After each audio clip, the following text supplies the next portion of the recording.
Hello, my name's Louise and I've barely got a voice right now, but I'm filming anyways. When I was younger, I used to read a lot. I always had a book next to my bed and I used to read until I fell asleep. And then I discovered the internet, and particularly Tumblr. And I started spending a lot more time on the internet than reading books, and kind of started reading Tumblr instead of books. Since I became an au pair, I started spending a lot of time sitting and waiting in places where I don't have Wi-Fi, so I kind of need something to occupy me. When I went to get a book, I was left quite frustrated because all the young adult novels kind of sounded the same to me. But in the end I did find something, and since then I've been reading a book every 2 days. So I thought I'd show you the books that I rediscovered my love for reading. Also, I'm going to put all the titles and the authors in the description, so if you think one sounds good, then you can get it. The first ones I read were the start to a series, and they're called The Raven Boys, which is the first one by Maggie Stiefvater. And then the second one is The Dream Thieves, and the third one is Blue Lily Lily Blue.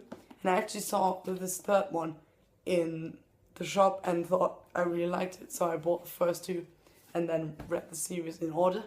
And there's a fourth one coming in September, and after I'd read the third one I was in a bit of a depression because I really wanted to stay in the story, but I had to wait a long time for the fourth one. So the main characters of the story is a girl from a family of psychics and 4 boys who go to a really posh school in the town. So they meet, and it becomes clear that the boys are looking for the grave of an ancient Welsh king who's supposed to grant them a wish when they wake him.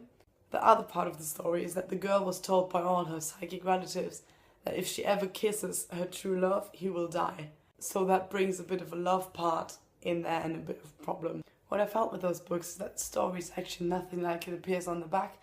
So it was quite misleading, but I was very pleasantly surprised, and I can really recommend them. The only thing is that there's a character who bugs me a bit because he keeps feeling sorry for himself, even if it's his fault. But I still think it's a really good story, and I'm very much looking forward to the fourth one. The one I read after that is called Samet at Little Beach Street Bakery by Jenny Colgan. And it's actually the second part. The first part is called Little Beach Street Bakery, but I haven't read the first part, so I'm only going to talk about this one. It's about a woman who lives on a tiny island in Cornwall, and she works in a bakery and lives in an old lighthouse that she bought with her boyfriend.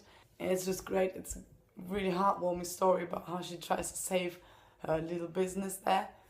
I would have loved to have read the first one because it appears that on this island everyone's really close and they've got a past together or memories.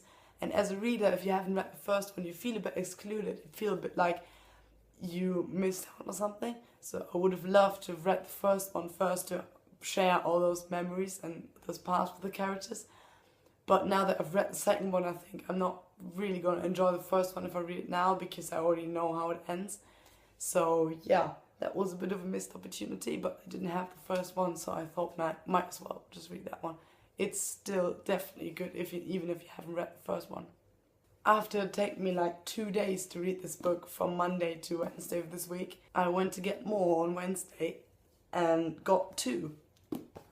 Those 2. I decided to read this one first. It's called You're the One That I Want by Giovanna Fletcher.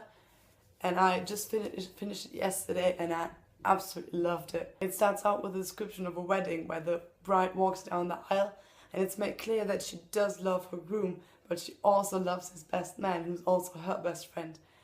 And then the story goes back to their childhood and explains from age 9 to age 24, I think, when the wedding's happening, how they were best friends for all their life, those 3, and the problems they had with that. And it's a great story, and even if it's a love triangle, which I usually don't particularly like, it's a really wonderful story, and the ending is absolutely perfect in my opinion. And now, last but not least, I'm reading this one. It's called The Year of Taking Chances by Lucy Diamond. I just started it, but I'm really enjoying it so far. As far as I know from the text on the back, it's about 3 women who meet at a New Year's Eve party, and they decide to change their lives in the coming year. So I'm quite looking forward to getting into that story and to see what that book has in store for me.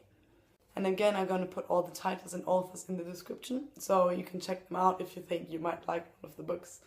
Today's station of the week, the first one with an actual video, is London Bridge.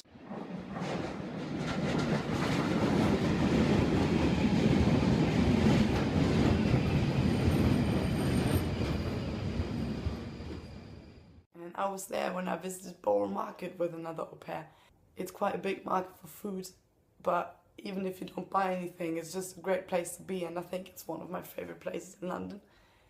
If you like this video and you'd like to see more of me in the future, then you can click subscribe or thumbs up or comment something, and I hope I'll see you next time. Bye!